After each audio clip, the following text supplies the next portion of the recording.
السلام علیکم، همت جان آفیسیل چینل ته ښه راغلاست. څنګه کولی شو په فیسبوک کې کومه ویډیوګانې چې په خپل سر پلی کېږي هغه ویډیوګانې باندې کړو. دا چې موږ څنګه فیسبوک ته داخل شو نو زموږ فیسبوک کې ځینې ویډیوګانې چې دي هغه په خپل سر باندې پلی کېږي. نو زه تاسو ته دغه ویډیو کې دغه طریقه درښیم څنګه موږ دغه ویډیوګانې بندولی شو او د هغې تر څنګ که چیرې کې تاسو دغه ویډیوګانې بند کړئ نو تاسو انټرنیټ چې دی هغه به هم کم مصرفېږي. نو راځم ویډیو باندې درته پیل کوم. که تاسو زما چینل کې نوي یاست زما چینل در سره سبسکرایب کړئ.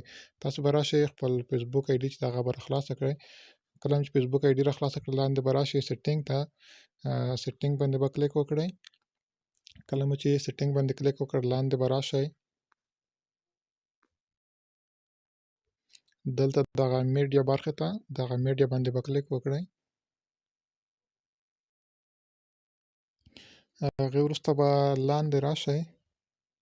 کله چې لاندې راغلی دلته به دغه ځای ته never auto play video صحیح ده، دا به آن وي دغه به اپ کړئ.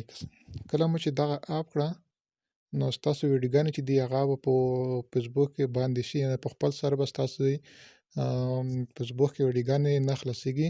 نو په دې طریقه تاسو کولی شئ په خپل فیسبوک کې ویډیوګانې چې دي هغه بندې کړئ. یو خو به ستاسې انټرنیټ چې دی هغه نه مصرفېږي او بل به ستاسې فیسبوک کې په خپل سر ویډیوګانې نه پلی کېږي. نو په دې طریقه سره کولی شئ خپلې ویډیوګانې بندې کړئ. نو دغه ویډیو که ویډیو مو خوښه شوې وي ویډیو درسره لایک کړئ، زموږ چینل هم درسره سبسکرایب کړئ. مننه.